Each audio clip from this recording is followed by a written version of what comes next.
राहुल जी, कहीं पर नजरें, कहीं पर नजर निगाहें और कहीं पर निशाना, ये ऐसा कुछ भी है क्या? और मेरा सीधा जो मकसद है आपसे सवाल पूछने का, भाई सारे बयानों में इत्तफाकन हो रहा है क्या ये संयोग है या प्रयोग की एनजेएसी चला आता है, कॉलेजियम सिस्टम चला आता है?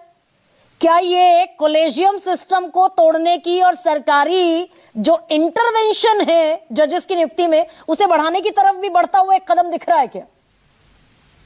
गरिमा, आपके दोनों बातों का जवाब आपको सहित हर नागरिक को मालूम है, हर विचारवान नागरिक को मालूम है। दोनों ही बातें सही हैं।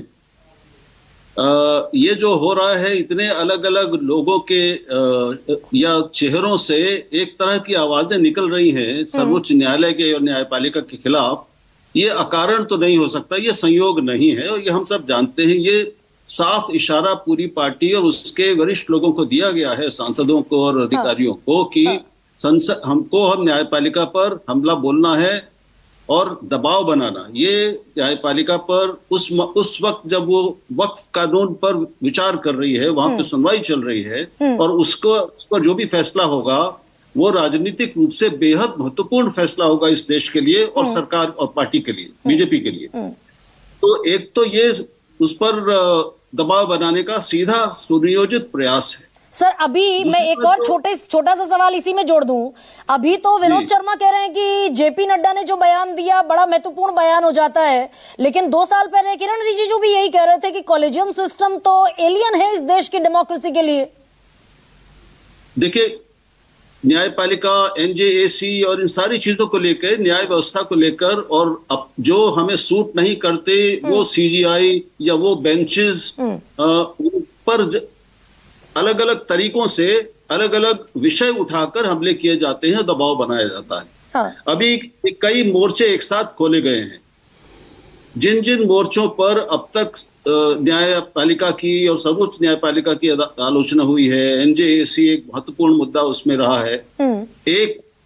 एक संतुलित व्यवस्था जिसमें जजों को नियुक्त किया जाए, इससे कोई इनकार नहीं करता। कोई भी ये नहीं कहता, जो एनजेएसी में शामिल जज हैं और सुप्रीम कोर्ट भी है, वो भी ये नहीं कहता कि ये आदर्श व्यवस्था है। हाँ। लेकिन जो और जितने विकल्प मौजूद हैं उनमें से सबसे अच्छी और सबसे बेहतर व्यवस्था अब तक ये पाई गई है। तो उसको चुनौतियां बहुत पहले से दी जा रही हैं। हाँ। और ये उस वक्त की राजनीतिक जरूरत के हिसाब से तय होता है कि किस मुद्दे पर सुप्रीम कोर्ट को घेरना है। तो आप ये कह रहे हैं कि टाइमिंग इंपॉर्टेंट है इन हमलों की। जब वक्फ कानून की सुनवाई चल रही है तो ऐसे वक्त पर और ज्यादा चोट की जा रही है और बड़ा हमला करने की कोशिश है। जी बिल्कुल। आपको ध्यान होगा कि जब राम मंदिर पर फैसला आया था तो यही सर्वोच्च न्यायालय था। न्यायालय तो न्यायाधीश अलग रहे होंगे, लेकिन सर्वोच्च न्यायालय यही था। तब उस फैसले के लिए जो कवच के रूप में बीजेपी और सरकार के लोग लेके आते हैं वो ये कि ये तो अदालत का फैसला है, हमने तो कुछ किया ही नहीं।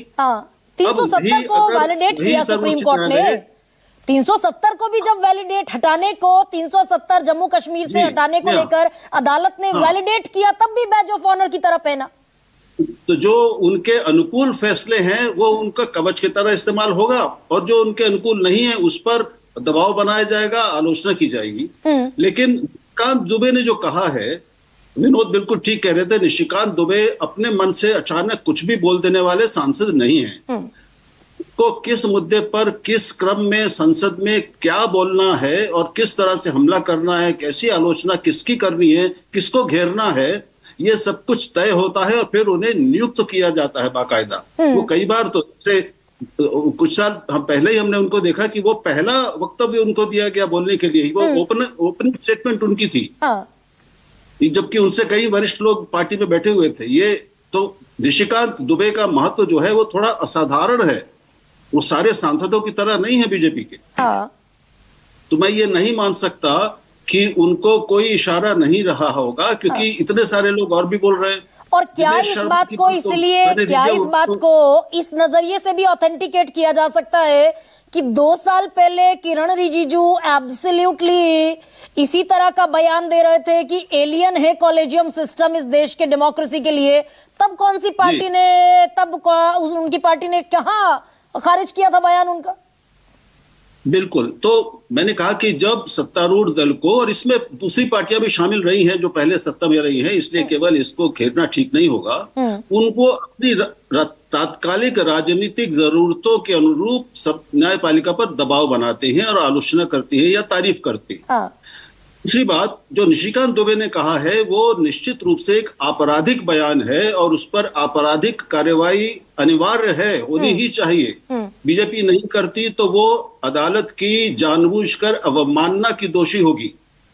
नहीं, ये तो बाकायदा निशिकांत दुबे कन्फेस कर रहे हैं क्या कि इस देश में सिविल वॉर चल रहा है, गृह युद्ध यानी कि चल रहा है इस देश में। अगर सीजेआई संजीव खन्ना उसके लिए रिस्पॉन्सिबल है सिविल वॉर के लिए, that means civil war is going on in the country.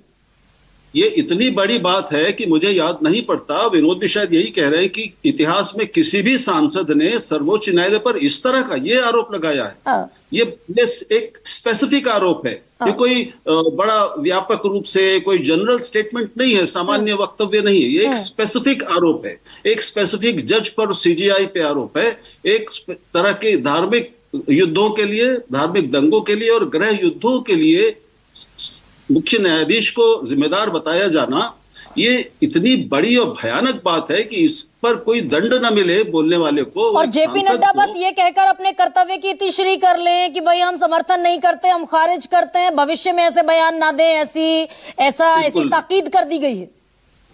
ये कहकर हो जाती है कर्तव्य की इतिश्री। मैंने नड्डा जी के बयान का लिखकर स्वागत किया है, लेकिन मेरी अपेक्षा इससे कहीं ज्यादा है इस पार्टी से और उनसे भी।